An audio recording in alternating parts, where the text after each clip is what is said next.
বাবার বাড়িতে কয়েকদিন বেশ ভালোই মজা হলো।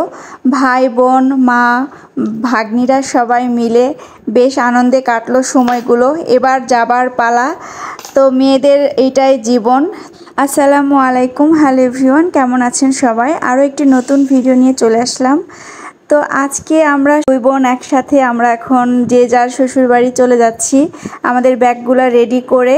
তো সকালে আমার ভাগ্নিটা মোমো খেতে চাইছে, তাকে একটু মোমো বানিয়ে দিলাম, খালামুনির হাতে খাবে। তো ভাবলাম যে আবার কবে আসবো না আসবো, তো ওকে বানিয়ে খাওয়ালাম। এবার এখানে হচ্ছে গাছ থেকে কিছু আম পেড়ে নিলাম। আমরা দু বোনে একটু আম নিয়ে যাচ্ছি। এটা কাঁচা মিঠা আমটা বেশ মজা লাগে, তো আর আমরা পেড়ে হচ্ছে নিয়ে নিলাম দুজনেই।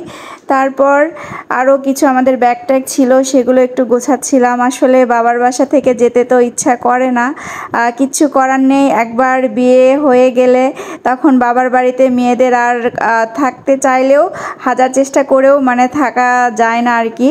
তো এই যে আমাদের পোটলা পুটলি সব কিছু রেডি করে রেখেছি দুই বোনে মিলে। এখানে সামিয়ারেরা সব হচ্ছে দুষ্টামি করতেছে, কি যেন তাদের খেলা যেন শেষই হচ্ছে না, যাওয়ার আগ পর্যন্ত তারা খেলাধুলা করতেছে। এখানে খালামুনি নানি মামা সবাই মিলে এই যে ভাগনা ভাগ্নি সবাইকে টাকা দিছে, তো সেটা নিয়ে বাচ্চারা তো মহা খুশি, আনন্দ করতেছে। ওরা আসলে যখন এক জায়গায় হয় তখন অনেক মানে সময় খুব ভালো কাটে ওদের, যেহেতু এখন সবার পড়াশোনা স্কুল এসবের কারণে অনেক কম থাকা হচ্ছে নানি বাড়ি। তবুও যতটুকু সময় সবাই একসাথে থাকে অনেক আনন্দে কাটে সময়গুলো। তো এবার বিদায় পালা, সবাই আমরা এই যে রেডি হচ্ছি।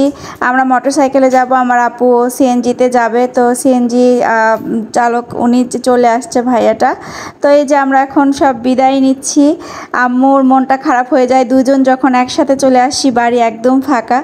তো এই ছিল বাবার বাসা থেকে ফেরার ছোট্ট একটা ভিডিও। আল্লাহ হাফেজ।